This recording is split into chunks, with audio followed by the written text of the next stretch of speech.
I am absolutely pleased to have been invited to be an MC of the Small Business Festival, and this was something that was extremely new to me. I had never done anything like this before, but being a trainer and developer, of course, being in that realm, something that actually came pretty naturally. The Small Business Festival did an amazing job. The team that they put together, the amazing speakers that they had an opportunity to attract, and of course the sponsors that they were able to get as well was absolutely phenomenal. To have a live stream audience as well so that we could do something that would impact more than just Austin, would also to help impact entrepreneurs and small business owners from all across the country was absolutely phenomenal.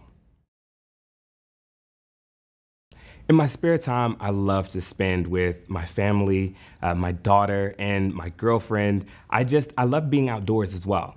Taking in the sunlight, taking in just being around great people, great energy. I absolutely enjoy meeting new people. It's just something about interacting with an individual and having an opportunity to really hear their story and be able to, of course, express yours as well and find the commonalities that are in there. It's just something absolutely amazing about connecting with another individual on a deeper level that I cannot find words to express how much I enjoy doing that. I remember being in elementary school. It was in the 4th grade. I remember having a really great friend, and I had a lot of kind of stand-in family members, if you will. I come from a single family, a single parent household, I should say. My mom, of course, had to work a ton. Me and my sister were very close in age, 12 months, 3 days apart.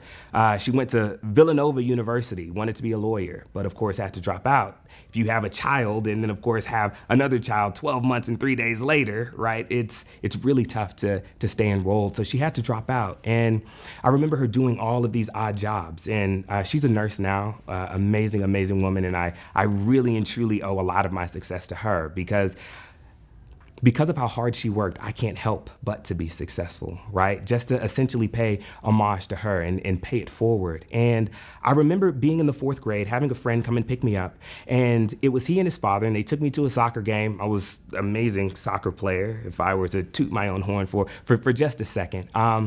But I remember us winning the game, and he took us out for pizza at CC's Pizza. And down here in Texas, CC's is a pretty big chain. You go out and it's buffet pizza. You have an opportunity to have some fun and of course play some games. And I remember on the ride home, all I wanted to say was thank you. I couldn't get it out. I continued to think in my head, Koy, just say thank you, right? I'm counting, 1, 2, 3. And it wouldn't come out.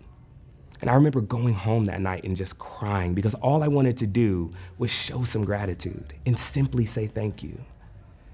And for me, overcoming that stutter had everything to do with stop caring about how I said it. Even if I started by saying the individual's name, right? Davey, thank you. As opposed to focusing so much on saying thank you. Hey, thank you. Whatever I needed to do, let me go out and stop caring about how I'm saying it and focus on how important it is to say it. I absolutely love coaching and I love speaking, being in the training and development realm. And I'm often asked by so many people out there, how have you become such a great speaker? And when I started, I was not great. And when I was younger, I had a debilitating stutter. And if you spend time with me, you will know that. I remember when I was in the 7th grade, I was nominated to give the Martin Luther King Jr. I Have a Dream speech to the entire 7th grade class.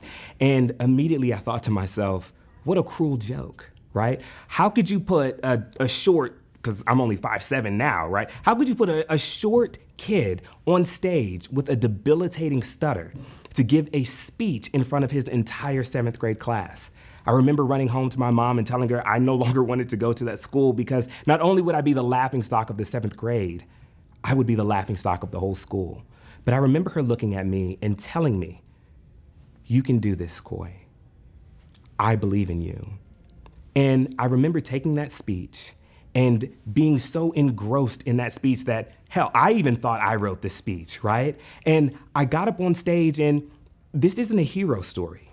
I'm not gonna tell you that I got up on stage and as soon as I started talking, everything went well. No, I got up on stage and I froze. My knees locked. I started clenching my fist. I could feel a little sweat beginning to kind of come on my brow, but I looked out and luckily my mom was sitting in the third row. And she looked at me in the eyes and she mouthed the words, "I'm proud of you." And it was in that moment that I took a deep breath, I closed my eyes,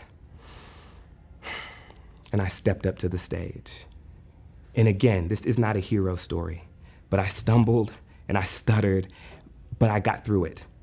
And it was after I got through that, I finally realized that I had everything inside of me to conquer all of my fears. And that is what I absolutely love, helping to coach other individuals as well, to conquer your fears. You have every single thing inside of you, and I love to bring that out and to help them to, of course, embrace who they are.